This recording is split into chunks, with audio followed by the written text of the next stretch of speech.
बोलिए भारत माता की, भारत माता की।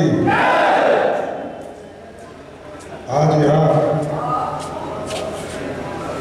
मौर्य शक्ति विक्रमगंज के द्वारा सम्राट अशोक जयंती के कार्यक्रम में उपस्थित मौर्य शक्ति के राष्ट्रीय अध्यक्ष आदरणीय रवि मौर्य जी, विधान परिषद के गोपालगंज से आए विधान परिषद के सदस्य आदरणीय राजीव कुमार सिंह उर्फ गप्पू बाबू, आदरणीय विक्रमगंज के पूर्व विधायक, काराकाट के पूर्व विधायक आदरणीय राजेश्वर राज जी, दिनारा के पूर्व प्रत्याशी आदरणीय राजेंद्र सिंह जी, काराकाट की पूर्व प्रत्याशी आदरणीय मालती कुशवाहा जी, बलराम मिश्र जी, हमारे पार्टी के पदाधिकारी अचल सिन्हा जी, अशोक भट्ट जी, रविंद्र सिंह कल्लू जी, श्रीमती पुष्पा चौहान जी,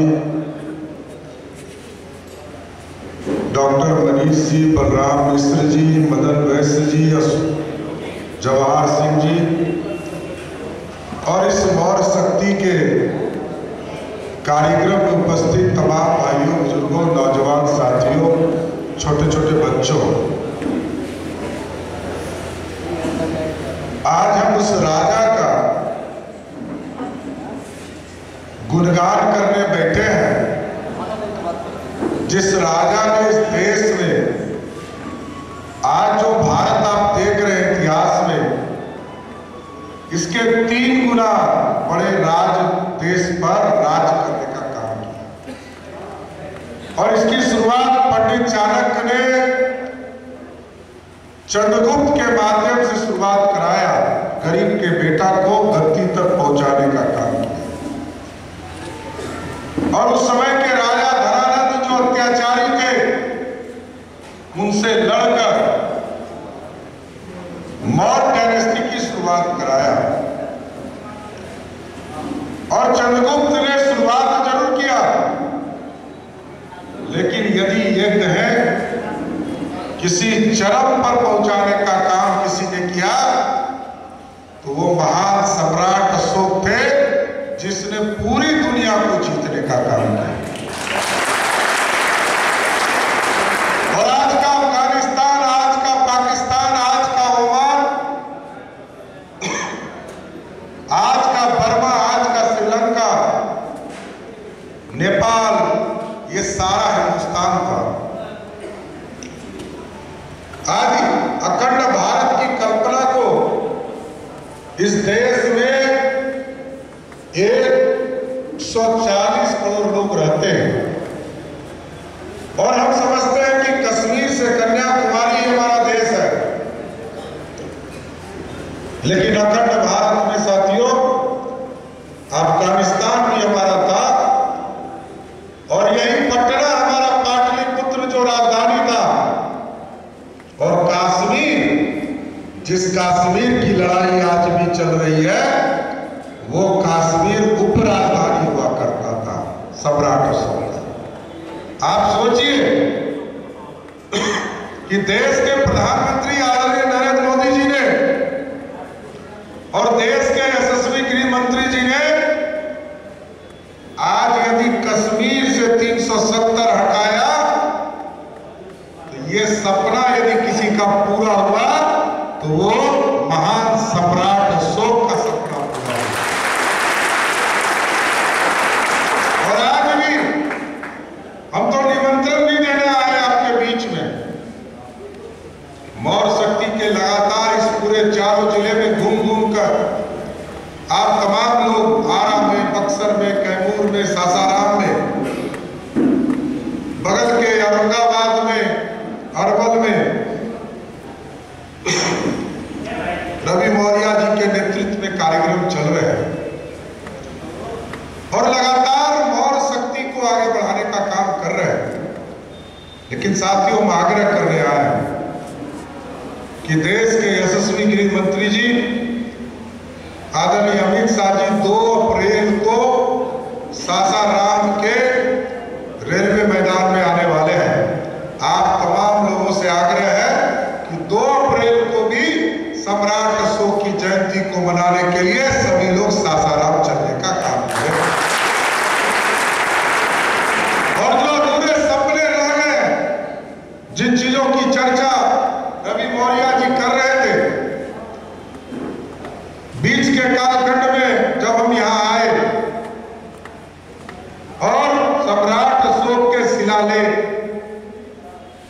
के बारे में हम लोगों को पता चला कि उसको मजाक बना के रखा हुआ, हम लोगों ने आंदोलन शुरू किया। सभी कई नौजवान उस दिन भी हमारे धरना में आए और धरना के माध्यम से जब आंदोलन शुरू किया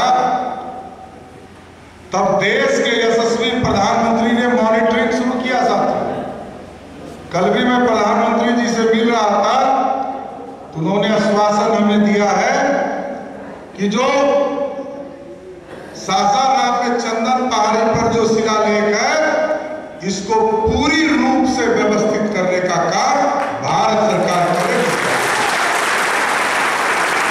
हम चुनाव के समय जूनागढ़ गए थे, गुजरात में चुनाव हो रहा था और जूनागढ़ में भी एक शिलालेख है। हमें प्रधानमंत्री जी को बताया कि सर वहां पर जूनागढ़ में आपने पूरी व्यवस्था खड़ी की है। हमारा दुर्भाग्य है कि पूरे बिहार में एक ही शिलालेख है और वो भी कब्जा किए हुए था। और उन्होंने पूरा आश्वस्त किया कि पूरी तरह उसको हम व्यवस्थित करने का काम करेंगे। और दूसरा हमने कहा कि शेरशाह सूरी बीच के कालखंड में आए और ये जो पूरा रोड है इसका नामकरण ग्रैंड ट्रैंक रोड कर दिया, जबकि सम्राट अशोक ने ही सड़क को बनाने का काम किया था। साथियों, उसका नाम होना चाहिए तो सम्राट अशोक के नाम पर होना चाहिए। यह व्यवस्था खड़ी करनी है। और हम तो जब से सरकार में शामिल होते रहते हैं तो हम लगातार इन चीजों पर काम भी कराते हैं। साथियों, पटना आप जाते होंगे